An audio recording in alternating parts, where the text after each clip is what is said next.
Aucun païen et aucune nation païenne ne connaissait Dieu et n'avait même reçu la révélation de Dieu. Aucune nation païenne ne connaissait qui on appelle Dieu.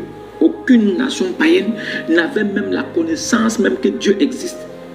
Les païens étaient concentrés dans leur idolâtrie. Les païens étaient concentrés dans les pratiques occultes, dans l'adoration des pierres taillées, dans l'adoration des statuettes, dans l'adoration des arbres, d'animaux.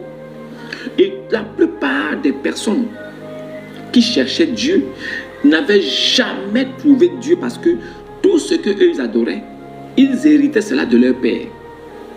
Donc, si quelqu'un hérite quelque chose de son papa, c'est bien normal qu'il ne puisse pas connaître de quoi il s'agit. Ça veut dire qu'il prend ça comme héritage et il continue.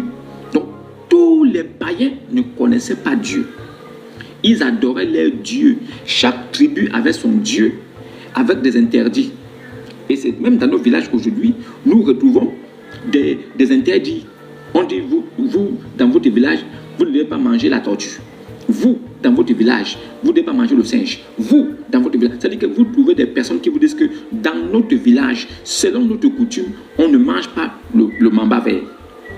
Chez nous, selon notre coutume, on ne mange pas le rat palmiste. Chez nous, selon notre coutume, on ne mange pas le lièvre. C'est-à-dire que chaque communauté, chaque tribu a son interdit.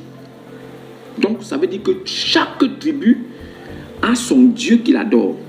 Mais son Dieu ne peut pas être le Dieu de toutes choses parce qu'il a des interdits. Un Dieu qui a des interdits, c'est un homme. Parce que Dieu, il est détenteur de toute la création. Si Dieu a tout créé, il n'est pas possible que Dieu puisse te donner un interdit sur quelque chose que lui-même il a créé. C'est pourquoi Jésus-Christ se révèle. Toute la terre et tout ce qui se trouve appartiennent à Dieu. Mangez de tout ce qui se trouve dans les marchés sans vous acquérir de rien. Cette parole est puissante et cette parole vient vous faire comprendre que tous ceux qui sont avec Jésus ont le droit de consommer ce qu'ils veulent, sauf s'ils ne veulent pas manger. Dans la posture où je n'ai pas envie, ça ne me plaît pas, je ne mange pas. Mais si je veux manger, j'ai le droit de tout consommer, ce qu'on vend dans les marchés. Tout gibier que je trouve dans le marché, je peux consommer. Je n'ai pas un souci avec ça.